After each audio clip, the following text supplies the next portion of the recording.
Friends அனைவருக்கும் வணக்கம். இந்த வீடியோவில் என்ன பார்க்க போகிறோம் அப்படின்னா, மேக்ஸ் வந்து நிறைய பேருக்கு ரொம்ப கஷ்டமாக இருக்குது அப்படின்னு சொல்லியிருக்காங்க. ஸோ மேக்ஸ் வந்து நம்ம எப்படி படிக்கலாம், அதே மாதிரி மேக்ஸில் வந்து மார்க் வந்து ஓரளவு டீசெண்டான மார்க் எடுக்கணும் அப்படின்னு சொல்லிட்டு தான் நமக்கு ஆசை இருக்கும். கண்டிப்பாக எல்லாருமே 25 நான் போடணும் அப்படின்னு ஆசைப்பட மாட்டோம்.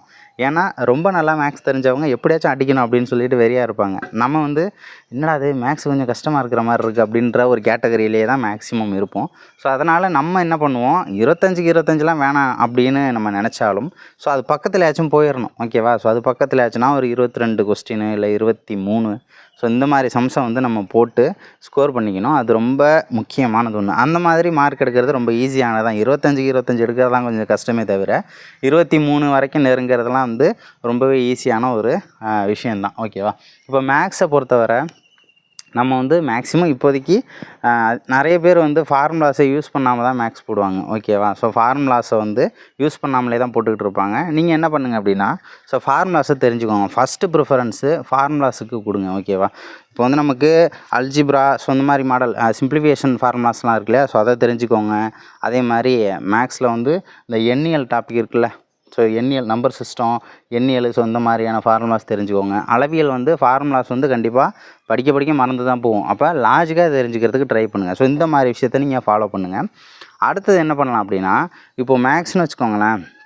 இப்போ மேக்ஸில் 25 கேள்வி, ஒரு 3 கேள்வி எண்ணியல்லேருந்து வரும், 2 கேள்வி வந்து பார்த்தோம்னா மென்சுரேஷன்லேருந்து வரும், ஒரு 2-3 கேள்வி சிம்பிளிஃபிகேஷன்லேருந்து வரும், ஒரு 3 கேள்வி வரைக்கும் சிம்பிள் இன்ட்ரெஸ்ட்டு காம்பவுண்ட் இன்ட்ரெஸ்ட் வரும். அதே மாதிரி ஒரு 3 கேள்வி வந்து பார்த்தோம்னா இந்த எண்ணியல் அப்படின்றத தாண்டி எல்சிஎம் ஹெச்சிஎஃப் ஸோ இந்த மாதிரி டாப்பிக்லேருந்து கொஞ்சம் ஈஸியான டாப்பிக்காக வரும். அதேமாதிரி 2 கேள்வி டைம் அண்ட் ஒர்க் இந்த மாதிரி தான் கேட்டுக்கிட்டு இருக்காங்க.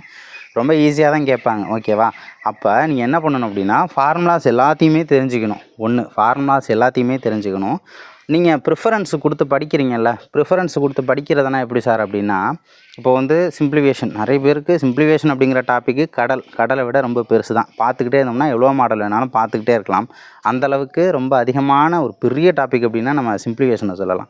ஆனால் சிம்பிளிஃபிகேஷனை வந்து நம்ம முடிஞ்ச அளவு இப்போ எக்ஸாமில் என்ன மாதிரி பேட்டர்ன்ஸ் கேட்குறாங்களோ ஸோ அந்த மேக்ஸை வந்து நம்ம ப்ராக்டிஸ் பண்ணுறது ரொம்ப நல்லது. ஏன்னா அந்த மாதிரி மாடலில் தான் போய் கேட்டுக்கிட்டு இருப்பாங்க. அப்படியே கண்டினியூவாக நம்பரை மட்டும் மாற்றி வச்சு என்ன பண்ணுவாங்க, வேறு ஒரு எக்ஸாமில் வைப்பாங்க. 10ன்னு இருந்துச்சுன்னா அப்படியே 20ன்னு வைப்பாங்க. ஆன்சர் 100ன்னு வந்துச்சுன்னா அப்படியே 200 ஆகும். அவ்வளோதான், முடிஞ்சு போச்சு. இந்த மாதிரி நம்பர்ஸை மட்டும்தான் மாற்றுவாங்க. அதை ஃபஸ்ட்டு தெரிஞ்சுக்கோங்க. ஃபார்முலாஸ் இருந்தாலும் போடலாம், ஃபார்முலாஸ் இல்லாமலும் போடலாம். ஆனால் நீங்கள் ஃபார்முலாஸ் தெரிஞ்சு வச்சுக்க வேண்டியது ரொம்ப கட்டாயமான ஒன்று. அதே மாதிரி ப்ரிஃபரன்ஸ் கொடுக்குற ஆர்டரு இப்போ எல்சிஎம் ஹெச்சிஎஃப்லாம் ஒன்றுமே கிடையாது. இப்போ உட்காந்து படித்தோம் அப்படின்னா ஒரு 2 மணி நேரத்தில் மேக்ஸிமம் நம்ம 95% என்ன லாஜிக் எல்சிஎம் ஹெச்சிஎஃப் அப்படிங்கிறத நம்ம கண்டிப்பாக கற்றுக்க முடியும். அதே மாதிரி ஒரு 2 மணி நேரம் செலவு பண்ணோம் அப்படின்னா சிம்பிள் இன்ட்ரெஸ்ட்டையும் காம்பவுண்ட் இன்ட்ரெஸ்ட்டையும் நம்ம ஈஸியாக நம்மளால் புரிஞ்சிக்க முடியும். அதுக்கப்புறம் வந்து 2 மணி நேரத்தில் ஃபுல்லாகவே முடிச்சிடலாமா அப்படின்றது கிடையாது. அதுக்கப்புறம் ப்ராக்டிஸ் பண்ணணும். ஓகேவா? டெய்லி ப்ராக்டிஸ் பண்ணிகிட்டு இருக்கணும், அது முக்கியம். அதே மாதிரி எண்ணியல் உட்காந்து படிச்சிங்கனாலும் ரொம்ப ஈஸியாக புரிஞ்சிடும். நம்பர் சிஸ்டம்லேருந்து ரொம்ப ஈஸியாக நம்மளால் புரிஞ்சிக்க முடியும். அளவியலில் எந்த மாதிரி படிக்கணும் அப்படின்னா, ஃபஸ்ட்டு 2D ஓகேவா, 2 டைமென்ஷனல் ஃபஸ்ட்டு படிங்க. ஸோ அந்த மாதிரி படிக்கும்போது நம்ம ஆல்ரெடி ஸ்கூலில் படிச்சிருப்போம்ல, சதுரம், செவ்வகம், அதே மாதிரி வட்டம் ரொம்ப ஈஸியாகவும் கேட்பாங்க. ரொம்ப கஷ்டமாக தான் கேட்கணுன்னு அவசியம் கிடையாது. சப்போஸ் மென்சுரேஷனில் சதுரத்தை வச்சு கேட்டால் கூட நம்ம ஆன்சர் பண்ண தெரிஞ்சுக்கணும். எப்படி வேணாலும் கேட்கலாம். சதுரம்லாமா கேட்பாங்க, A² பக்கம் இன்ட்டு பக்கம் இதெல்லாமா கேட்க போகிறாங்கன்னா சப்போஸ் கேட்டுகிட்டே என்ன பண்ணணும், அதுவுமே நமக்கு தெரிஞ்சிருக்கணும். அப்போ அளவியலில் எந்த அளவுக்கு உங்களால் ஈஸியாக புரிஞ்சிக்க முடியுது, எந்தெந்த வடிவங்களை உங்களால் ஈஸியாக புரிஞ்சிக்க முடியுதுங்கிறத ஸோ அந்த மாதிரி நீங்கள் மேக்ஸ் வந்து படிக்கணும். சதுரம் 2D மேக்ஸிமம் ஈஸியாக தான் இருக்கும். வெறும் டேரெக்டாக அளவியலை பொறுத்தவரை ஃபார்முலாஸை படிச்சிட்டிங்கன்னா நம்பரை தூக்கி அப்படியே சப்ஸ்டியூட் பண்ணி ஆன்சர் எடுக்க வேண்டியது தான். ஃபார்முலாஸ் தெரியலனா ஒன்றுமே பண்ண முடியாது. அதையும் நான் சொல்லிடுறேன். ஃபார்முலாஸ் தெரியல, நான் வந்து லாஜிக்காக போட போகிறேன், நானே டயக்ராம் போட்டு நானே கால்குலேட் பண்ணி போட போகிறேன்னா அங்கே நமக்கு 3 மணி நேரம் தான் டைம் கொடுப்பான். ஓகேவா? நம்மளுடைய யோசனையை செயல்படுத்துறதுக்கு அந்த இடம் கிடையாது. இங்கே நம்ம முட்டாள்தனமாக படித்தாலும் சரி தான், அங்கே அறிவாளித்தனமாக செயல்பட்டுருணும். அதுதான் நடக்கும். ஓகேவா? இங்கே நம்ம முட்டாள் மாதிரி படித்தாலும் ஒரு கொஸ்டினை நான் என்ன பத்திரமா பண்ணுவேன், அளவியல் எனக்கும் மேக்ஸு கொஞ்சம் வீக் தான். நிறைய கொஸ்டின்ஸுக்கு லாஸ்ட்டு கட்டம் ஒரு வாரம் எக்ஸாம் கேப்பில் என்ன பண்ணேன் அப்படின்னா, மேக்ஸ் ஓரளவு நான் ப்ராக்டிஸ் பண்ணிட்டேன். அதையும் தாண்டி இன்னும் மார்க் எடுத்துடணும், எப்படியாச்சும் ஃபுல்லாக அடிக்க ட்ரை பண்ணணும் அப்படின்ட்டு தான் ட்ரை பண்ணி தான் என்ன பண்ணேன் அப்படின்னா, நிறைய கொஸ்டின்ஸ் வந்து பெரிய கொஸ்டின்ஸாக இருக்கும்ல, ஒரு 50 கொஸ்டின்ஸ் ஒரு 4-5 A4 ஷீட் எடுத்து என்ன பண்ணிட்டேன், கொஸ்டின் எழுதி பக்கத்தில் ஆன்சரை எழுதி மனப்பாடமே பண்ணிட்டேன். எப்படி கொஸ்டின் எழுதிட்டேன், புக் பேக்கில் உள்ள கொஸ்டினை சைடில் ஆன்சர் எழுதி மனப்பாடமே பண்ணிட்டேன். 2 கேள்வி அதுலேருந்து வந்துச்சு. கண்டிப்பாக அதை என்னால் லாஜிக்காக போட்டிருக்க முடியுமான்னு தெரியலை. ஏன் அப்படின்னா எனக்கு டைமில் கடைசியில் ஒரு 10 நிமிஷமோ 1/4 மணி நேரமாக இருந்துச்சு. நான் மற்ற கொஷின்ஸும் அங்கங்கே விட்டு வச்சுருந்தேன். அதனால் வந்து எனக்கு பதட்டம் வந்துச்சு. ஆனால் அந்த கொஷினை பார்த்தோன்னே எங்கேயோ மனப்பாடம் பண்ணுனேனே, நான் படித்தது மேக்ஸ் எவனாச்சும் மனப்பாடம் பண்ணுவேன்னா முட்டாள்தனமான ஒரு விஷயம். மேக்ஸை மனப்பாடம் பண்ணுறான்னா அது கண்டிப்பாக ஒரு பெரிய முட்டாள்தனமான விஷயம். ஆனால் நான் பண்ணினேன். ஆனால் அங்கே எனக்கு எப்படி யூஸ் ஆச்சு அது கொஞ்சம் எனக்கு அது டைம் நிறைய சேவ் பண்ணி கொடுத்துச்சு. அதே மாதிரி அங்கே ப்ராக்டிக்கலாக பார்க்கும்போது நல்ல ஒரு அறிவாளித்தனம் மாறி போயிடுச்சுல்ல அது. ஸோ அந்த மாதிரி இந்த மாதிரி ட்ரிக்கையும் அங்கங்கே நம்ம அப்ளை பண்ணணும். மேக்ஸிமம் லாஜிக்காக புரிஞ்சுக்க ட்ரை பண்ணுங்கள். ஏன்னா புரிஞ்சுக்கிட்டோம் அப்படின்னா மாடல் நம்பர்ஸை மட்டும் தானே மாற்றி கேட்பாங்க, நம்மளே ஆன்சரை போட்டுற முடியும். அதை ஃபஸ்ட்டு தெரிஞ்சுக்கணும். அதே மாதிரி ஃபார்முலாஸு, லாஜிக் இந்த மாதிரி ஃபார்முலாஸே இல்லாமல் எப்படி போடுறது அப்படின்னு தெரிஞ்சுக்கோங்க. மேக்ஸை பொறுத்தவரை இந்த லைஃப் மேக்ஸ்ன்னு சொல்கிறாங்களே, டைம் அண்ட் ஒர்க்கு, இந்த மாதிரி மேக்ஸ் எல்லாம், லாபம் மற்றும் நஷ்டம், ஸோ இந்த மாதிரி விஷயத்தெல்லாம் உங்கள் லைஃப் கூட கனெக்ட் பண்ணியே பாருங்கள். ஒருவன் கடைக்கு ராம் என்ற ஒருவன் கடைக்கு சென்றான் அப்படின்னு இருக்குன்னா, ராம்லாம் கிடையாது, நான் தான் கடைக்கு போகிறேன், போயிட்டு 500 காசை கொடுக்குறேன், எவ்வளோ செலவாச்சு அப்படின்னு பார்க்குறேன், எனக்கு அவர் பேலன்ஸ் எவ்வளோ கொடுத்தாரு அப்படின்றத பார்த்துக்கிறேன். ஒரு 500 ஒரு 400 ஜாமான் வாங்கியிருக்கேன், பேலன்ஸ் 100 இருக்குது, கடைக்காரர் என்கிட்ட திருப்பி கொடுக்குறாரு. அப்போ வந்து கடைக்காரருக்கு எவ்வளோ பொருள்களை வியாபாரம் பண்ணியிருக்காரு 500 உனக்கு பேலன்ஸ் மீதம் எத்தனை பர்சன்டேஜ் கொடுத்தாரு அப்படின்றத இப்படி கால்குலேட் பண்ணிக்க வேண்டியதான். லைஃப் கூட நம்மளே அப்படி, அதனால தான் வாழ்வியல் கணிதம்னு அதுக்கு பேரே வச்சுருக்காங்க. ஓகேவா, ஃபார்முலாஸில் அப்ளை பண்ணி போடுறதுக்காக கிடையாது. லைஃப் மேக்ஸ் அப்படின்னா நம்ம ப்ராக்டிக்கலாக நாளைக்கு ஒன்றும் கிடையாது, கவர்மெண்ட் வேலைக்கு நீங்கள் வந்தாலும் அங்கேயும் நிறைய கணக்கு வரும். ஆனால் அங்கே சிம்பிளிஃபிகேஷனு, எல்சிஎம், ஹெச்சிஎஃப் இதெல்லாம் வராது. ஆனால் அது ரிலேட்டடான கொஸ்டின்ஸ்லாம் நம்ம கால்குலேட் பண்ணுற மாதிரி இருக்கும். ஓகேவா, ஸோ மாதம் சம்பளம் போடுவீங்க, சம்பளத்தெல்லாம் எப்படி கால்குலேட் பண்ணுறது, எவ்வளோ பர்சன்டேஜில் கால்குலேட் பண்ணுறது, இதுக்கெல்லாம் நமக்கு கண்டிப்பாக வந்து யூஸ் ஆகும். ஓகேவா, ஸோ அந்த மாதிரி விஷயத்துக்காகலாம் நம்ம கண்டிப்பாக தெரிஞ்சுக்கிட்டு தான் ஆகணும்.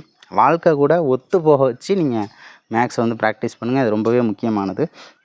அதே மாதிரி தெரியாத கட்டத்துக்கு முடிஞ்சால் ரொம்ப உங்களுக்கு கஷ்டமாக இருக்குது அப்படின்னா புக்கில் உள்ள எந்த கொஷின் கஷ்டமாக இருக்குதோ அதுலேருந்து, அதாவது இது மேக்ஸிமம் யாரும் அப்ளை பண்ணாதீங்க, இருந்தாலும் சொல்கிறேன். ஓகேவா, உங்களோட நேரம் அப்படி இருந்துச்சு அப்படின்னா நம்ம ப்ராக்டிஸ் பண்ணும்போது ஆன்சர் நமக்கு மனப்பாடமே ஆயிரும். அப்படியே எக்ஸாமில் கேட்டிருப்பாங்க, எதுக்கு போட்டு பார்க்கணும், டக்குன்னு போட்டோம்னா நமக்கு டைம் சேவ் ஆகும்.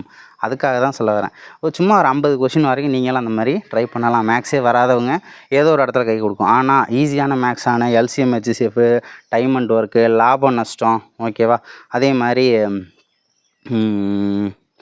சிம்பிள் இன்ட்ரெஸ்ட், காம்பவுண்ட் இன்ட்ரெஸ்ட், இந்த ஏரியாவெலாம் நீங்கள் விட்டுறவே கூடாது. ஓகேவா, இந்த ஏரியாவெலாம் ஃபுல்லாக படிச்சுட்டு அதுக்கப்புறம் எண்ணியலை கண்டிப்பாக முடிச்சிடணும். எண்ணியலை முடிச்சுட்டு மென்சுரேஷன் ஃபார்முலா, சப்போஸ் சில எக்ஸாமில் இந்த ஒரு வடிவத்தை கொடுத்துட்டு இதற்கான ஃபார்முலா என்ன அப்படின்னு கேட்டு போயிடுவாங்க. ஓகேவா, அந்த நேரத்தில் போய்ட்டு நான் வந்து ப்ராக்டிக்கலாக போட்டு பார்க்க போகிறேன்லாம் யோசிக்க முடியாது.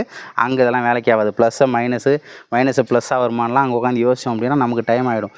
ஃபார்முலாஸை படிங்க. ஓகேவா, அப்படி இல்லை எனக்கு மனப்பாடம் பண்ணுற கேப்பபிலிட்டி ப்ளஸ் மைனஸ் வரைக்கும் நான் அவ்வளோ கிளியராக மனப்பாடம் பண்ணிடுறோன்னா அதையும் பண்ணுங்கள், தப்பே கிடையாது. மொத்தத்தில் நமக்கு ஒரு 23 மார்க்கு கிட்ட வரணும் அப்படின்னா இந்த லாஜிக்கை நீங்கள் அப்ளை பண்ணிங்கன்னா உங்களுக்கு கண்டிப்பாக கிடச்சிரும். ரொம்ப பெரிய விஷயம்லாம் கிடையாது. ஓகேவா, ஆனால் ஈஸியான டாப்பிக்கெல்லாம் வந்து ஃபஸ்ட்டு படிச்சிருக்கேன். இப்போ சிம்பிளிஃபிகேஷன்லேருந்து கொஷின்ஸ் அதிகமாக கேட்குறாங்க, எனக்கு சிம்பிளிஃபிகேஷனே வரமாட்டுது, நான் அதிலேயே உட்காந்து போட்டு சுரண்டிக்கிட்டு இருக்கக்கூடாது. ஓகேவா, டக்குன்னு அடுத்ததுக்கு போகணும். மேக்ஸிமம் நமக்கு எவ்வளோ ஈஸியான ஏரியா நமக்கு பின்னாடி இருக்குது அப்படின்றத பார்க்கணும். எல்லா ஈஸியாக இருக்கிறதையும் ஃபஸ்ட்டு பார்த்துட்டோமான்னு முன்னாடி எடுத்து வச்சுக்கோங்க. ரொம்ப கஷ்டமானது மட்டும் ஒரு 2-3 டாபிக் மட்டும்தான் நமக்கு இருக்கும். ஓகேவா, பேலன்ஸு, அதில் எது முக்கியமானது, அதுலேருந்து எது அதிகமாக கேள்விகள் வருது அப்படின்றத பார்க்கணும். இப்போ மென்சுரேஷனை விட எண்ணியல் ரொம்ப முக்கியம். ஓகேவா, எண்ணியலும் சிம்பிளிஃபிகேஷனும் ஒன்றோட ஒன்று இணைஞ்சது தான். ஓகேவா, அப்போ அதில் என்ன பண்ணுங்கள், சும்மா ப்ராக்டிஸ் மட்டும் பண்ணுங்கள், ரொம்ப இது பண்ணிக்க வேண்டாம். புக்கில் உள்ள கொஸ்டின்ஸு, ப்ரீவியஸ் இயர் கொஸ்டின் எடுத்து ப்ராக்டிஸ் மட்டும் பண்ணினீங்கனாலே போதும். இதுக்கு மேலே வந்து நம்ம ரொம்ப பெருசாலாம் சொல்ல முடியாது. இதுதான் லாஜிக், இவ்வளோ தான் பண்ணணும். ஓகேவா, நமக்கு தெரிஞ்ச கேள்வி, ஈஸியான கேள்வி எக்ஸாமில் கேட்டால் அதை தப்பு பண்ணிடக்கூடாது. அந்த இடத்துல போய்ட்டு அந்த இடத்துல இவ்வளோ பெரிய கேள்வி, சிம்பிளிஃபிகேஷனில் ஒரு கேள்வி கேட்குறாங்க, இல்லை எண்ணியலில் இவ்வளோ பெரிய கேள்வி ஒரு 5-6 லைனில் கொடுத்து கேட்டாலும் அதுக்கும் 1.5 மார்க்கு தான். சிம்பிளாக வந்து 100 ரூபாய்க்கு 8% 2 வருஷத்துக்கு எவ்வளோ தனி வட்டி அப்படின்னு கேட்டாங்கன்னா அதுக்கும் 1.5 மார்க்கு தான். ஓகேவா, அந்த கொஸ்டினை போட்டோம்னா ஒரு 3/4 பேஜ் வரைக்கும் ப்ராக்டிஸ் போடணும். ஓகேவா, அதுவே இந்த சிம்பிள் இன்ட்ரெஸ்ட்லாம் ஒரு லைன் கொஸ்டின் தான், ஒரே லைனில் ஆன்சர் எடுக்கலாம், அதுக்கும் 1.5 மார்க்கு தான். ஸோ அதனால் இங்கே பெரிய கொஸ்டினுக்கு நிறைய மார்க்கு, சின்ன கொஸ்டினுக்கு கம்மி அப்படின்றதெல்லாம் இல்லைல்ல. ஸோ அப்போ என்ன பண்ணணும், நம்ம ஈஸியாக கேட்குற எதையுமே தப்பு பண்ணக்கூடாது. நிறைய பேர் பண்ணுற தப்பே இதுதான். கஷ்டமான கேள்விக்கெல்லாம் விழுந்து விழுந்து படித்து சூப்பராக ஆன்சர் பண்ணிட்டு வந்துடுவாங்க. யாருமே அந்த மாதிரி நிறைய பேர் அந்த கொஸ்டினுக்கு ஆன்சர் தப்பாக போட்டிருப்பாங்க. ஒரு சிலர் மட்டும் தெரிஞ்சே கரெக்டாக போட்டிருப்பாங்க, சூப்பராக பண்ணிட்டு வந்திருப்பாங்க. ஆனால் ஈஸியான கேள்வி கேட்டோம்னு வச்சுக்கோங்களேன், அதை தப்பு பண்ணிட்டு வந்திருப்பாங்க. ஓகேவா? சிந்துவெளி நாகரிகத்துலேருந்து சரி சும்மா இந்திய தொல்லியல் துறை எந்த ஆண்டு தொடங்கப்பட்டது, ஐயோ 61 நான் 81ன்னு போட்டேனே அப்படின்னு சொல்லி நிறைய பேர் புலம்புறவங்களும் இருக்காங்க. நம்ம ஃபஸ்ட்டு ஃபோக்கஸே நமக்கு ஈஸியாக இருக்கக்கூடியது தான். எந்த ஏரியா ஈஸியாக இருக்குமோ அந்த ஏரியா விடவே கூடாது. கஷ்டமாக இருக்கிற ஏரியாவில் பாதியை பிடிச்சிரும், பாதியை விட்டுரும், அது நம்மளே விட்டு போயிடும். நம்ம கடைசியில் மார்க்கை பார்த்தோம் அப்படின்னா ஆட்டோமேட்டிக்காக 180 175 கிட்ட தாராளமாக நின்றும் அப்படிங்கிறது தான் இங்கே உண்மையான ஒரு விஷயம். ஸோ அதனால் இந்த மாதிரி மேக்ஸ் படிங்க. இந்த மாதிரி படிச்சிங்க அப்படின்னா ரொம்ப யூஸ்ஃபுல்லாக இருக்கும். ஸோ அடுத்த வீடியோவில் வேறு ஒரு சப்ஜெக்டை பற்றி பார்க்கலாம். தேங்க்யூ.